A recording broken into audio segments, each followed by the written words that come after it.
The first frost of October came early to Boston that year, settling over the Back Bay brownstones like a held breath. By 5 in the morning, Daniel Hayes was already awake. He didn't need an alarm. 5 years of single fatherhood had recalibrated his body's rhythms to something more animal than clockwork, a low-frequency vigilance that never fully switched off, even in sleep. He lay still for a moment, listening to the radiator knock against the baseboards of their apartment on Dorchester Avenue, and then he got up. The kitchen was small enough that he could touch opposite walls if he stretched his arms wide. He'd measured once, on a slow Sunday when Emma was at a neighbor's, and found it was 11 feet across, 11 feet of linoleum tile, a 2-burner stove, and a window that looked out onto the alley where someone always left their trash cans too close to the dumpster. He didn't mind. He'd learned, over the last 5 years, not to mind a lot of things. He made oatmeal. Brown sugar on Emma's portion, none on his. He sliced half a banana and arranged the pieces in a rough circle, because she used to say circles were more interesting than lines. She was 10 now and past the age of caring about things like that, but he still did it. At 6:15, he knocked softly on her door. "Emma, time to get up," a muffled sound from behind the door. Not words, exactly, more like the vowel shape of reluctance. "Oatmeal's ready." "Bananas on top." A pause. Then, "With circles?" "With circles." The door opened. Emma Hayes had her mother's eyes pale gray, slightly too large for her face, which gave her a perpetual expression of intense concentration, even when she was simply eating breakfast. She shuffled to the kitchen in socks that didn't match and climbed onto her chair without ceremony. She was thin in the way that worried doctors, her wrists narrow as a bird's, but her color was decent this morning, and her movements had the easy, unguarded quality that told Daniel she'd slept well. He watched her eat. This was one of the small, private rituals of his life as her father standing at the counter with his coffee, watching her spoon move from bowl to mouth while she read whatever book she'd propped against the sugar jar. This morning it was a library copy of a novel about a girl who trained horses. Emma read the way some people ate, quickly, hungrily, without looking up. Daniel Hayes was 39 years old. He had been, for most of his adult life, a customer support specialist at a regional telecommunications company called Meridian Communications. He'd been good at it, not in a way that attracted attention or promotions, but in a way that made his customer satisfaction scores consistently land in the top 10% of the department. He had a patient voice and an organized mind and a genuine, low-key interest in solving problems for people who were frustrated. That was all it took. Then his wife, Carol, had gotten sick, and then she died. And then his daughter had her first serious episode. And Daniel had made the only calculation that mattered to him. Emma needed someone in that apartment with her, not someone clocking 45 hours a week and commuting home on the Orange Line at 7 in the evening. He'd left Meridian with 2 weeks' notice and a handshake from his manager, who hadn't tried very hard to talk him out of it. 5 years. 5 years of gig work, grocery delivery, package runs, airport pickups. 5 years of building his schedule around Emma's school day, her checkups, her good weeks, and her difficult ones. 5 years of the money being just barely enough, then not enough. Then barely enough again in a cycle that had become its own kind of rhythm. He'd told himself it was temporary. For a while, he'd believed it. Now, on a Tuesday morning in October, he buttoned the collar of his navy dress shirt, the one he kept in a dry cleaning bag in the back of the closet, and tried to remember what it felt like to be the person who wore it. Emma's cardiologist was a methodical man named Dr. Arthur Fenn, who wore round wire-frame glasses and spoke in complete sentences even when delivering bad news. Daniel respected this. He had sat across from Dr. Fenn's desk enough times to know which inflection meant we're managing it and which meant something else. At Emma's appointment 3 weeks earlier, it had been something else. She'd been born with a congenital heart defect, a structural irregularity in the valve between her left atrium and left ventricle that her first cardiologist, the one at Children's Hospital, when she was 6 days old, had described using language that Daniel still couldn't quite parse into plain meaning. What he understood, it was there from birth. It was manageable with medication and monitoring, and it carried a long-term risk that depended on how the tissue developed. For years, they'd managed. Annual echoes, quarterly checkups, a daily regimen of medications that Emma took with the resigned competence of a child who has never known any different. She couldn't play contact sports. She got winded on stairs sometimes. She carried a small laminated card in her backpack that listed her medications and her cardiologist's emergency number. But at the appointment 3 weeks ago, Dr. Fenn had pulled up Emma's most recent imaging and said, with his characteristic careful precision, "The leak is progressing faster than I'd like. We're not in emergency territory. But there's a window, probably 12 to 18 months, in which a repair procedure would carry significantly lower risk than if we wait." Daniel had sat very still in that chair. What does the repair involve? Minimally invasive valve repair. It's a well-established procedure for her profile. The outcomes are excellent. A pause. But the cost, without comprehensive insurance coverage, is significant. And her current coverage, Dr. Fenn glanced at the file, is gap coverage through the state exchange. It covers the monitoring, the medications, not this. Daniel had done the math on the drive home, the numbers assembling themselves in his head with the grim efficiency of arithmetic. Emma, in the back seat, earbuds in, unaware. The highway stretching west. His hands steady on the wheel. He was good at staying calm when it counted. It was one of the few things he knew for certain about himself. He'd searched job listings that night after Emma went to bed. Not for the first time, he'd been half-heartedly watching the market for about a year, with the vague sense that it was time to transition back. But now the vagueness was gone. Now there was a number and a window and a reason that had a face. He needed a job with full medical coverage. He needed it to cover dependents. He needed it within a range of months, not years. These were not complicated requirements. They were simply urgent.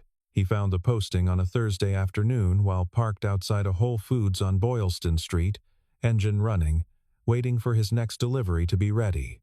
Langford and Pierce Financial. Customer Support Specialist, Senior Level. The description was a near-perfect mirror of the work he'd done at Meridian. Inbound support for a premium client base, account retention, complaint escalation, product knowledge training for junior staff. They wanted someone who'd spent time in high-touch client services. They wanted someone who understood that the person on the other end of the call was not a problem to be processed, but a relationship to be maintained.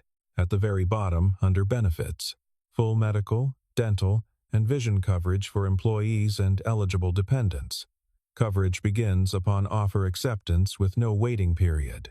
He read it 3 times. Then he put the phone in his jacket pocket and sat for a moment with his hands in his lap. The no waiting period detail had been added to the listing, he guessed, because someone at the company had the sense to know that a waiting period was the kind of friction that made good candidates go somewhere else. It was an unusual policy. It was the difference between this job and every other job he'd looked at in the past 8 months. He opened his laptop that evening and rebuilt his resume from scratch.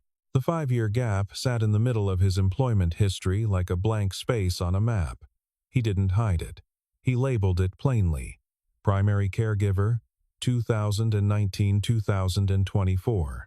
And then he spent 3 hours reconstructing, from memory and from his old performance records, every quantifiable thing he could put in the sections before and after that gap.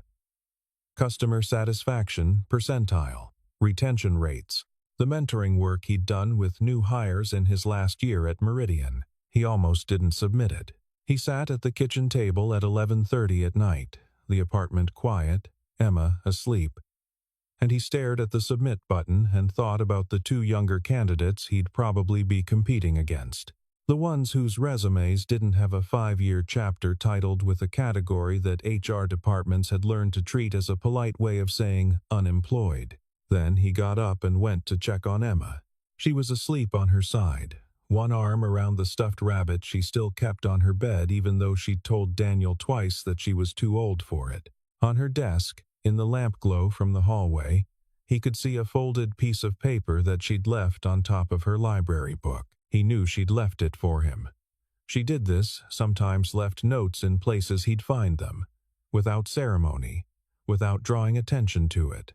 He unfolded it. Her handwriting was small and precise. She wrote, "Dad, you always fix things. You fixed my bike when the chain came off. You fixed the heater when it sounded wrong. You'll fix this too. E." He stood in her doorway for a long moment. Then he walked back to the kitchen, sat down, and pressed submit. The email arrived 4 days later, at 9:47 inches the morning, while he was navigating the rotary at Morrissey Boulevard with 3 insulated bags in the back. He pulled into the parking lot of a convenience store to read it. Langford and Pierce financial interview confirmation. The email was brief and professional. They were pleased to invite him for a first-round interview. Tuesday, 10 a.m., Suite 1800. They looked forward to meeting him. He sat in the parking lot for a minute, engine running. Then he confirmed the appointment and drove to make his delivery. That evening he laid the navy shirt out on the ironing board and worked through every wrinkle with the methodical attention of someone who understood that details communicated things before a single word was spoken. He polished his shoes, the dark leather Oxfords he'd bought for Carol's cousin's wedding 6 years ago. They still fit. They were still good. He went to bed at 10 and lay awake until past midnight, running through scenarios in his head. Not from anxiety. Exactly more from the same low-level preparation instinct that made him check Emma's oxygen meter before a long drive, even when she seemed fine. He wanted to be ready for whatever shape the conversation took. In the morning, Emma looked him over from the kitchen table with the grave, assessing expression she used when she was being serious. "Dad, you look like you already work there." "I don't work there yet." "Yet?" she said, and went back to her cereal. He took the red line into downtown and walked 3 blocks to the Langford and Pierce building a glass tower on Congress Street with a view of the harbor from the upper floors. The lobby had the particular quality of quiet that expensive buildings cultivated deliberately. Marble floor, low sound, the sense that everything was calibrated to communicate stability. He rode the elevator to the 18th floor and checked in at the front desk. The waiting area outside HR had 2 other candidates in it when Daniel arrived. Both men, both younger, mid-20s, maybe. They wore suits that had the crisp, uncreased look of clothes bought recently and deliberately. They glanced at Daniel when he sat down, registered him with the brief, dismissive scan of people who have already decided who their competition is, and looked away. Daniel didn't take it personally. He'd spent years working with the public. He could read a room. The HR manager who called his name 20 minutes later introduced himself as Robert Collins. He was perhaps 50, with the compact, efficient manner of someone who conducted a lot of interviews and had reduced the process to its most economical form. He led Daniel into a conference room with glass walls facing the inner atrium and a table long enough to seat 12. "Tell me about your most recent role," Collins said, settling into his chair. Daniel told him. Meridian Communications. The scope of the work, the client volume, the metrics. He was specific, without being exhaustive. He talked about the retention program he'd helped design in his last 18 months there, the one that had reduced customer churn in his department by 11% in a single quarter. He talked about the training materials he'd written for new hires, materials that his manager had later told him were still in use. Collins listened with the neutral, even attention of a man processing information for later evaluation. He took a few notes. He asked follow-up questions that indicated he'd actually read the resume. Precise, contextual questions that required real answers rather than rehearsed ones. For 35 minutes, it went well. Then Collins turned a page. "Tell me about the 5-year gap," he said. Daniel had prepared for this question. He'd thought about how to frame it, how to anticipate the follow-up. how to present the years in a way that acknowledged the gap while directing attention toward what came before and after it. But, in the moment, sitting across from Collins in the glass-walled room, he made a different decision. He told the truth without packaging it. "My wife passed away in 2019, he said. "My daughter has a congenital heart condition that requires significant management.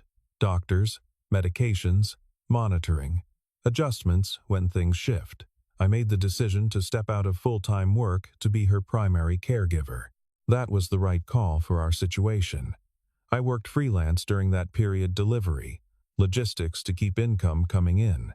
But I was home in the ways that counted." Collins nodded. His expression was professionally neutral. "And your caregiving responsibilities now, are they fully resolved?" Daniel paused. It was a small pause, barely noticeable, but something shifted in his chest, some small mechanism that registered the question for what it was, not a neutral administrative inquiry, but a test of a very particular kind. "My daughter's condition is ongoing," he said evenly.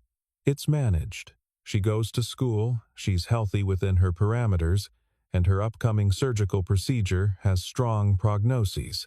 I have excellent support systems in place, and I'm applying for this position, which tells you something about where I am." Collins's pen tapped the table once. Candidates with more recent direct experience tend to adapt faster to the demands of a client-facing role at our level. The sentence was grammatically shaped as an observation. It functioned as a conclusion. Daniel understood. The temperature in the room had changed in some way that had nothing to do with the building's climate control. The questions after that were brief and perfunctory, the kind asked not to gather information but to provide the form of an interview with its necessary minimum number of exchanges. He shook Collins's hand at the end. He walked down the hall toward the elevators. He pressed the down button. He stood there watching the numbers above the elevator doors count upward and thought, with the particular clarity that sometimes arrives in the aftermath of a thing you cannot change, that he was going to have to find another way. There would be another path, though he couldn't see its shape yet. He would find it because he had to find it. The elevator doors opened. "Mr. Hayes." He turned. She was standing in the corridor between the conference room and the executive wing, holding a manila folder. 50, perhaps, with the composed, unhurried quality of someone who had operated at a high level long enough to stop performing urgency. Dark hair gone silver at the temples. A charcoal blazer over a white shirt. No jewelry except small gold earrings. Daniel had seen her once, briefly. Through the glass of the conference room, she'd crossed the hall while Collins was mid-sentence about departmental structure, and Collins had glanced up and then continued without acknowledgement, the way people behave around someone whose rank makes them automatically peripheral to the current activity. "Victoria Langford," she said. "I'm one of the founders. I happened to catch the last few minutes of your interview through the glass." A slight pause. "I was also in the room when Robert made his decision." Daniel held very still. She opened the folder and looked at the document inside his resume. He recognized the header. The layout he'd built 3 weeks ago at his kitchen table. "Your satisfaction percentiles at Meridian," she said. "Consistently top 10% for 4 years. Retention program that reduced churn 11% in a quarter." She closed the folder. "That's not luck, that's methodology." "It was good work," Daniel said. "It was excellent work." She looked at him steadily. Robert cited experience recency. "I'd like to understand something from you directly. When you were doing delivery work these past 5 years, did you take client-facing calls?" He thought for a moment. "I had a stretch doing third-party support for a small e-commerce vendor. Remote. 6 months, overlapping with the delivery work." "What did the work involve?" "Inbound complaints. Order disputes. Account issues." He paused. "It wasn't at the volume or complexity of what you'd be dealing with here, but the fundamentals were the same." She nodded, slowly. Then she looked past him toward the atrium. "I'd like to ask you something. Not as a formal interview question, as something I'm genuinely curious about." She looked back at him. One of our institutional clients, he's been with us for 12 years, a significant account had a bad experience with a processing error last month. He's called 3 times. 2 escalations, no satisfactory resolution. He's the kind of man who doesn't leave noisily. He just leaves. She paused. If you were the one who took that 3rd call, what would you do? Daniel didn't answer immediately. This was something Collins had noticed and seemed to find mildly disconcerting, the way Daniel would stop for a real moment before responding, rather than filling the pause with verbal scaffolding. He'd learned, early in his career, that the pause was where the actual thinking happened. The rest was performance. I wouldn't open with an apology, he said. He's heard apologies, 2 of them already, probably with some variation of, "We understand how frustrating this is," which is the phrase customer support teams reach for when they're trying to sound empathetic without committing to anything. He'll have recognized it both times. Victoria's expression didn't change, but something in her stillness sharpened. I'd open by naming what happened, Daniel continued. Specifically, not, "There was an error in processing," but the actual thing, the specific transaction, the date, the dollar amount, whatever the specific failure point was. So he knows from the first 30 seconds that I've actually read his file, and I'm not starting from 0 like the last 2 people he talked to. Then I'd tell him what I can do. Not what I'll try to do, what I will do, with a specific timeline. 1 hour, 2 hours, whatever the realistic number is, not a number chosen to sound better than the truth, and I'd give him my direct line. So if the hour passes without resolution, he doesn't have to explain the situation for a 4th time to a 4th person. He paused, and I'd stay on the case until it was resolved, not pass it up the chain and move on. The reason escalations fail is usually that the person escalating is done with it. The client can feel that. Victoria was quiet for a moment. 12 years, she said. He's been with us 12 years. He brought 4 referrals in the first 5. Then the call isn't really about the processing error, Daniel said. The processing error is the occasion. The call is about whether he can still trust the relationship. Those are different conversations. She looked at him for a long moment. Not evaluating, exactly, more like confirming something she'd already begun to think. Wait here, she said. She walked back down the corridor toward the conference room where Collins was presumably resetting for his next candidate. Daniel waited. Through the glass walls of the conference room, he could see them talking. He couldn't hear the words. Collins's posture changed, a slight stiffening, a repositioning. Victoria held his resume and gestured toward a section on the first page. Collins said something. Victoria replied. Then she turned and walked back to where Daniel was standing. Robert is going to send you a formal offer letter this afternoon, she said. Full benefits, which you've seen in the listing. Start date is negotiable within reason. The probationary period is 60 days, standard. Daniel stood very still. I want to be transparent with you, he said, about why this particular position matters to me. My daughter needs a surgical procedure. The coverage in this listing is the reason I applied. Victoria held his gaze. I know, she said. You told Robert. And I think it says something clear about your judgment that you were willing to say that honestly in an interview rather than construct a more polished version of the reason. She paused. That's the kind of candor I want in someone who handles our most sensitive client relationships. She extended her hand. He shook it. He started on a Thursday, 2 weeks after the interview. The onboarding was intensive, 3 days of systems training followed by a week shadowing senior members of the team. Langford and Pierce's client base was different from what he'd worked with at Meridian. Higher average account values, longer relationships, more complex products, a client culture that expected a particular register of communication, not formal exactly, but precise. They did not want to feel like customers. They wanted to feel like partners. Daniel adapted. This was the thing about customer support work that people who'd never done it tended to underestimate. The skills were transferable, but the texture of any given environment was specific, and you had to listen your way into it. He listened. He took notes.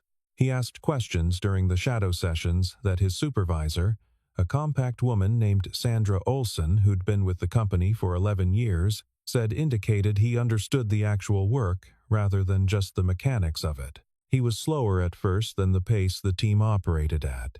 He knew this and didn't try to compensate by rushing, which would only produce the kind of errors that cost time to fix. He was thorough and he was methodical, and he worked late on 3 of his first 5 days to complete his case notes to the standard he'd set for himself. By the 3rd week, he was at pace.